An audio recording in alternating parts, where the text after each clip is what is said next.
श्री स्वामी समर्थ। कैसे हो आप सब लोग? आई होप सब स्वस्थ मस्त और मज़े में होंगे, मज़े में ही रहिएगा। तो आज है योगिनी एकादशी।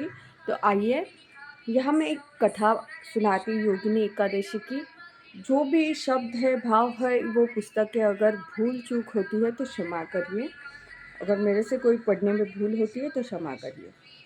भगवान श्री कृष्ण कहते हैं, हे युधिष्ठिर, सांख्य योग, भक्ति योग और कर्म योग की विशेषताएं समान है। ज्ञान, भक्ति और कर्म के मूल में समत्व योग है। निर्भयता, हृदय की शुद्धि, आचार्य की पूजा और शास्त्र के माध्यम से प्राप्त आत्मज्ञान और इंद्रिय के विरोध से आत्मा में एकाग्रता योग कहा जाता है। जो कि योगिनी एकादशी, इस हिसाब से इन योगों का ज्ञान कहा गया है। इसमें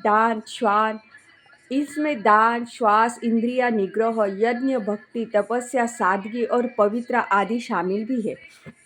योग दिव्य गुण है।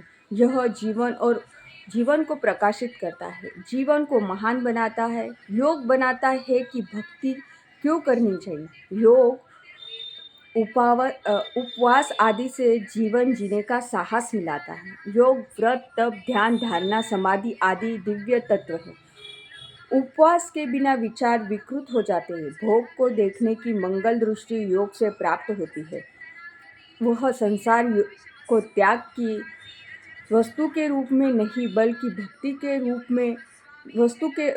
की वस्तु में देखता है। संसार त्याग का विषय नहीं है, यह भक्ति का विषय है। उपवास के माध्यम से तप करना होता है, साधना करनी होती है। तपोदत्व सहनम, तप का अर्थ है सुख और दुख के द्वंद्व को सहन करना। व्रतधारी एक निश्चित लक्ष्य की प्राप्ति के लिए जो भी सुख और दुख सहन करता है वह व्रत है, तपस्या। जीवन में लक्ष्य है तो तपस्या भी होगी। उपवास की तरह तप भी दैवी संपदा का गुण है। उपासना का अर्थ है साधना। साधना का अंतिम चरण समाधि है। यह योग की एक समस्या है जिसमें योगी या साधक को मोक्ष पूर्व अवस्था में गुजरना पड़ता है। योग शास्त्र समाधि के माध्यम से मोक्ष पद की अंतिम प्राप्ति पर जोर देता है। समाधि अवस्था में साधक अपनी साधना के अंतिम लक्ष्य को प्राप्त करने में सफल होता है। यह वह अवस्था है जिसमें साधक जागरूक हो जाता है या अपने शुद्ध चित्तानंदमय रूप का सहज एहसास कर लेता है, जो समाधि की अवस्था में है। योग शास्त्र के शब्दावली के अनुसार जब मन भी किसी लक्ष्य या लक्ष्य के आकार में पाया जाता है, अपने लक्ष्य में भिन्न नहीं होता, तो उस ध्यान को समाधि कहा जाता है। महर्षि पतंजलि ने योगदान में कहा है कि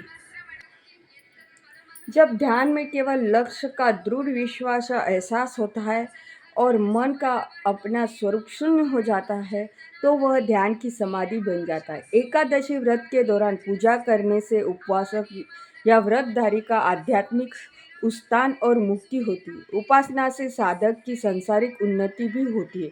उसे वृद्धि, सिद्धि, यश, कीर्ति आदि की प्राप्ति होती है। उपासना अचेतन मन को जागरूक करने का एक ज्ञानिक अनुष्ठान है। यह किसी की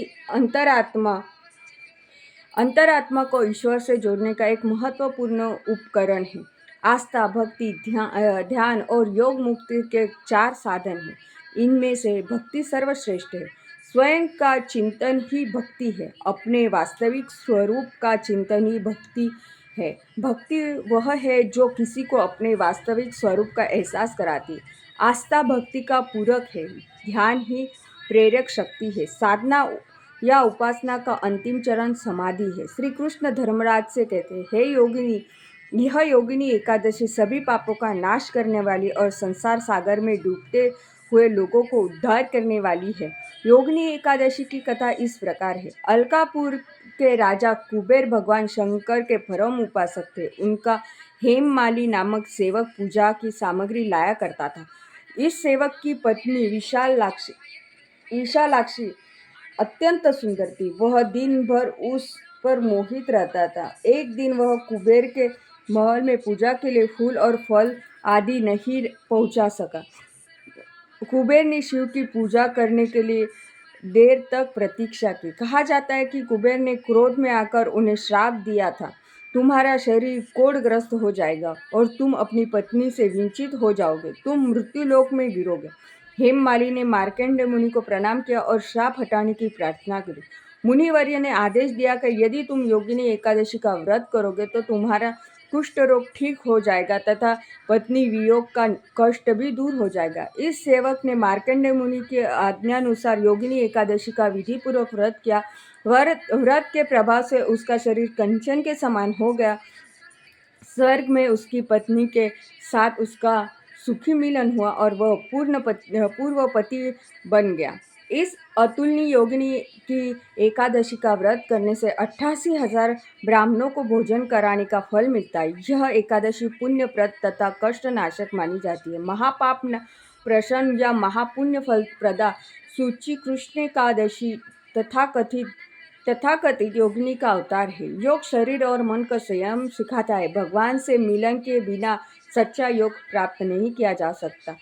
वह योग भगवान के चरणों में समर्पित होकर प्राप्त किया जाता है, इसलिए योगिनी एकादशी नामक सार्थक है। इसी तरह ये योगिनी एकादशी की कथा है और योग के बारे में कहा गया है। सही तो कह रहे हैं भगवान, योग अनेक प्रकार का होता है। साधना, चित्त, मन, ध्यान, ये सब योग ही तो है। इसलिए हमें ध्यान करना चाहिए, स्मरण करना चाहिए। उपास एक योग ही है। तो आज के दिन की कथा यही समाप्त होती है। अगर आपको मेरा चैनल पसंद आता है लाइक शेयर सब्सक्राइब करना ना भूले और बेल आइकन बटन दबाना भी ना भूले। तब तक के लिए श्री स्वामी समर्थ। स्वस्थ रहिए, मस्त रहिए और अपनी कुलदेवी की सेवा में रमणीय रहिए।